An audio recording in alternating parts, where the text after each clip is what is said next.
नमस्कार साथियों, स्वागत है आपका मेरे YouTube चैनल नर्सिंग स्कूल में and question of the day. जैसा कि आपको मैंने बताया था, अब डेली डेली दोपहर 12 बजे दिन की शुरुआत होगी क्वेश्चन ऑफ द डे के साथ। आज का जो क्वेश्चन ऑफ डे है स्टार्ट हो चुका है आपके लिए। जो आपका क्वेश्चन ऑफ द डे है वो ये है, all of the following are oncological metabolic emergencies except. Question oncology का है, बहुत इंपॉर्टेंट है, काफ़ी सारी नॉलेज आपको आज मिलेगी, तो एंड तक देखना। छोटी सी वीडियो है, शॉर्ट में, ज़्यादा लंबी नहीं है, ठीक है। तो यहाँ पे बोला है ऑल का मतलब है चार ऑप्शन जो दिए गए हैं उनकी बात कर रहे हैं, ठीक है।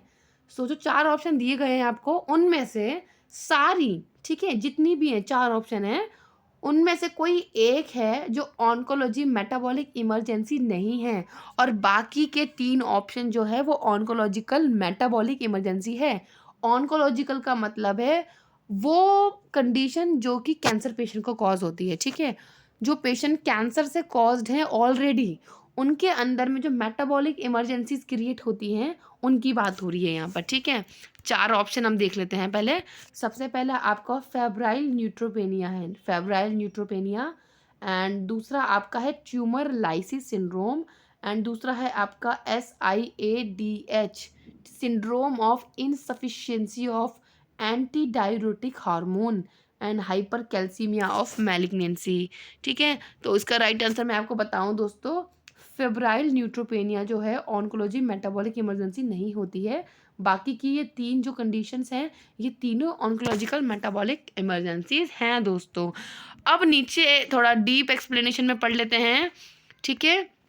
अब यहाँ पे देख लेते हैं फेब्राइल न्यूट्रोपेनिया के बारे में।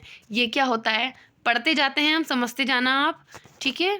तो फेब्राइल न्यूट्रोपेनिया जो है डेवलपमेंट है फीवर का, often with the other sign of infection in the patient with neutropenia.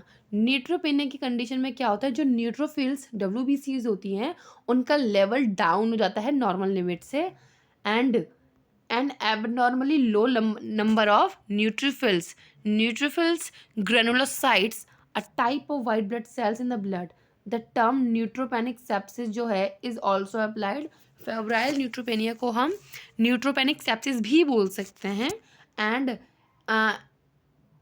reserved for the patient who are less well, and 50% of cases an infection is detectable bacteremia. इसको बैक्टीरीमिया की condition को भी detect करते हैं इस तरीके से, ठीक है। अब थोड़ा हम देख लेते हैं यहाँ पे। फेब्राइल न्यूट्रोपेनिया एक हिमेटोलॉजिकल इमरजेंसी है, ठीक है। फेब्राइल न्यूट्रोपेनिया जो है हिमेटोलॉजिकल इमरजेंसी है, ना कि आपकी मेटाबॉलिक इमरजेंसी, ठीक है। Okay, so haematological emergency that usually require the in patient therapy, यानी कि इसमें जब पेशेंट को फेब्राइल न्यूट्रोपेनिया होता है तो यूजुअली इसमें पेशेंट को एडमिट करना होता है और पेशेंट की ब्रॉड स्पेक्ट्रम एंटीबायोटिक्स को स्टार्ट करना पड़ता है। एंड जो एपिसोड ऑफ फेब्राइल न्यूट्रोपेनिया है वो कंसीडर की जाती है ऑन्कोलॉजिक इमरजेंसी। पेशेंट का ऑन्कोलॉजिक इमरजेंसी कंसीडर किया जाता है फेब्राइल न्यूट्रोपेनिया को। बट दोस्तों, क्वेश्चन को ध्यान से सुनना और देखना। क्वेश्चन में ऑन्कोलॉजिकल मेटाबॉलिक इमरजेंसी पूछी है, बट जो फेब्राइल न्यूट्रोपेनिया है ये ओनली ऑन्कोलॉजिकल हिमेटोलॉजिकल इमरजेंसी है, ठीक है। मुझे उम्मीद है आप समझ गए होंगे। अब दूसरा ऑप्शन आपका दिखा था आपने, ट्यूमर लाइसिस सिंड्रोम, इसके बारे में बताते हैं ये क्या होता है। Due to destruction of rapidly growing tumours, जो रैपिडली ग्रोइंग ट्यूमर्स होते हैं, जो ग्रो कर रहे होते हैं, उसे जल्दी जल्दी डिस्ट्रक्शन हो जाना, ठीक है, सेल्स।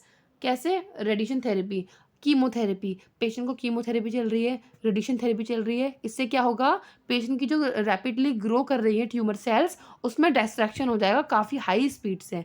इससे क्या होगा, जो इंट्रासेलुलर कंटेंट्स होते हैं वो कहाँ जाएंगे, ब्लड में जाएंगे ऑब्वियसली, और इससे क्या होगा, जो इलेक्ट्रोलाइट्स है उसमें इम्बैलेंस आ जाएगा, जैसे कि hyperkalemia, hyperuricemia, hypocalcemia and hyperphosphatemia की कंडीशन देखी जाएगी, जिससे मेटाबॉलिक डिसबैलेंस हो जाएगा दोस्तों, ठीक है। अब हम सेम ट्यूमर लाइसिस सिंड्रोम के बारे में ही पढ़ेंगे, इसके क्लिनिकल मैनिफेस्टेशन, कि ट्यूमर लाइसिस सिंड्रोम के क्लिनिकल मैनिफेस्टेशन क्या होते हैं, ठीक है। अगर देखा जाए न्यूरोलॉजिकल में, तो पेशेंट को सीजर्स भी आ सकते हैं, fatigue, weakness, altered status, mental status, patient को क्रैम्प आएंगे, मसल्स पेन होगा, टेटनी होगी यानी कि स्टिफनेस, एंड पैरेस्थीसिया की कंडीशन क्रिएट हो जाएगी, जो कि न्यूरोलॉजिकल कंडीशन है ट्यूमर लाइसिस सिंड्रोम के लिए। अब आपका कार्डियोवास्कुलर है, जिसमें आपका बीपी एलिवेटेड रहेगा, क्यूटी इंटरवल शॉर्ट हो जाएगा, क्यूआरएस कॉम्प्लेक्स जो है आपका वाइड हो जाएगा, डिसएरिथमिया और कार्डियक फेलियर की कंडीशन देखी जा सकती है ट्यूमर लाइसिस सिंड्रोम में। और GI cramps, nausea, vomiting, anorexia की कंडीशन भी आपको देखी जाएगी। और रीनल में आपका जो यूरिन आउटपुट लो हो जाएगा, एब्सेंट भी हो सकता है, रीनल फेलियर भी हो सकता है, और आपको फ्लैंक एरिया में पेन भी हो सकता है। तो अब हम बात करते हैं कि आपके ट्यूमर लाइसिस सिंड्रोम जो आप देख रहे हैं, इसका मैनेजमेंट क्या होगा, कैसे मैनेज किया जाता है इसे। सो आपको पता होना चाहिए। इसको क्या करेंगे, to ensure the good hydration, ठीक है, गुड हाइड्रेशन जो है, हाइड्रेशन अच्छा रखेंगे पेशेंट का बिफोर कीमोथेरेपी। पेशेंट की कीमोथेरेपी देने से पहले हाइड्रेशन खूब देंगे, ठीक है। And the good hydration help to increase the urine volume. Good hydration से क्या होगा, यूरिन आउटपुट जो है इंक्रीज हो जाएगा, जिससे कि यूरिक एसिड और इलेक्ट्रोलाइट जो रिलीज हुए हैं ब्लड में, ठीक है, कीमोथेरेपी के पहले या बाद जो भी है, इनसे पहले जितना भी बॉडी में यूरिक एसिड और इलेक्ट्रोलाइट रिलीज हुआ है, वो पास आउट हो जाएगा थ्रू द यूरिन, अगर हाइड्रेशन अच्छा होगा, ठीक है। एंड सोडियम बाइकार्बोनेट ऐड करेंगे, help to alkalize the urine and thereby prevent the kidney failure secondary to uric acid. Sodium bicarbonate add करेंगे यूरिन को एल्कलाइज करने के लिए, जिससे कि किडनी फेलियर को प्रिवेंट कर सकें, ओके। एंड डायूरेटिक थेरेपी भी देंगे पेशेंट को, कार्बोनिक एनहाइड्रस इनिबिटर के साथ, ठीक है। आपका जो ये कार्बोनिक एनहाइड्रस इनिबिटर है, उसको हम बोलते हैं एसिटाजोलामाइड। एसिटाजोलामाइड की थेरेपी देंगे, जिससे यूरिन एल्कलाइज हो जाएगा और किडनी में डैमेज होने से बचेगा, ठीक है। सोडियम पॉलीएस्ट्रीन सल्फोनेट जो है एडमिनिस्टर करेंगे पेशेंट को, to help to remove the potassium. अभी मैंने आपको बताया था ट्यूमर लाइसिस सिंड्रोम में क्या होता है, पोटेशियम का जो लेवल है वो हाई हो जाता है, हाइपर कैलेमिया हो जाता है, तो इसलिए सोडियम पॉलीएस्टर सल्फोनेट एडमिनिस्टर करेंगे, जिससे बावल के थ्रू पोटेशियम का जो कंटेंट है वो रिमूव हो जाए बॉडी से, ठीक है। एंड हाइपरटोनिक डेक्सट्रोज भी देंगे सलाइन के साथ, ताकि पोटेशियम जो है थोड़ा सेल में भी शिफ्ट हो जाए बॉडी में, ठीक है। एंड साथ ही साथ आपका जो है एल्यूमिनियम हाइड्रोक्साइड को भी एडमिनिस्टर करना होगा, जिससे कि एक्सेस फॉस्फेट का लेवल भी बावल से रिमूव हो जाए। इसमें ट्रीटमेंट ऑफ चॉइस हीमोडायलिसिस भी रख सकते हैं। हीमोडायलिसिस से क्या होता है, किडनी जो काम नहीं कर पा रही है, लोड ज़्यादा हो रहा है, हीमोडायलिसिस क्या करेंगी, उस लोड को कम करेगी, और बॉडी में जितने भी ब्लड में टॉक्सिसिटी हो रही है हीमोलाइसिस की, वो सब क्लियर आउट हो जाएंगी। एंड यूरिन के पीएच को असेस करना है, इससे चल जाएगा पता जो हम मेडिसिन दे रहे हैं उससे यूरिन अल्कलाइन हुआ है या नहीं हुआ है, ठीक है। ऑप्शन नंबर सी है आपका हाइपर कैल्सीमिया ऑफ मैलिग्नेंसी, ठीक है। हाइपर कैल्सीमिया ऑफ मैलिग्नेंसी क्या है, एक लाइफ थ्रेटनिंग कंडीशन है ऑन्कोलॉजी या कैंसर वाले पेशेंट में। बिकॉज क्या होता है, बोन्स जो है वो कैल्शियम रिलीज करती हैं मोर देन इन अमाउंट, जितना अमाउंट उसे बॉडी की रिक्वायरमेंट के अकॉर्डिंग रिलीज करना होता है, वो उससे भी काफ़ी ज़्यादा रिलीज करती है, ठीक है। और which can be eliminated by the kidney and it occur because of, ठीक है। अब वो इतना ज़्यादा रिलीज करती है बोन से कैल्शियम, ठीक है, बॉडी, तो इससे क्या होता है कि हाइपर कैल्सीमिया की कंडीशन क्रिएट हो जाती है, ठीक है। Destruction of bone by the cancer cells and some tumour release the parathyroid hormone. कुछ ट्यूमर्स क्या करते हैं, पैराथायरॉयड हार्मोन को रिलीज करते हैं, जिससे क्या होता है, बोन से कैल्शियम ब्लड में आता है, और ब्लड में आएगा तो हाइपर कैल्शियम की कंडीशन क्रिएट हो जाएगी, ठीक है। And release of prostaglandin and osteoclast like substance, जो कि बोन डीमिनरलाइजेशन को एक्टिवेट करेंगे, ओके। एंड जो एक्सेसिव यूज होता है वाइटामिन एंड मिनरल्स का एंड अदर कंडीशंस का, जैसे कि हाइड्रेशन है, हाइपर पैराथायरॉयडिज्म है, रीनल इम्पेयरमेंट है, एंड यूज ऑफ डायरेटिक्स है, ठीक है। ये सब क्या थे आपके, मैं आपको बताऊं, ये थे हाइपर मैलिग्नेंसी जो है आपके, इसके कॉज थे ये, ठीक है।